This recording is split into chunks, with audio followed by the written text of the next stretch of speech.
خطبہ نمبر 51۔ آپ علیہ السلام کے خطبے کا ایک حصہ۔ جب معاویہ کے ساتھیوں نے آپ علیہ السلام کے ساتھیوں کو ہٹا کر صفین کے قریب فرات پر غلبہ حاصل کر لیا اور پانی بند کر دیا۔ بسم اللہ الرحمن الرحیم۔ دیکھو، دشمنوں نے تم سے غذائے جنگ کا مطالبہ کر دیا ہے۔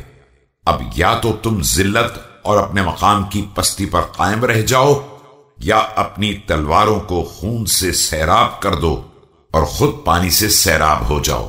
در حقیقت موت ذلت کی زندگی میں ہے اور زندگی عزت کی موت میں ہے۔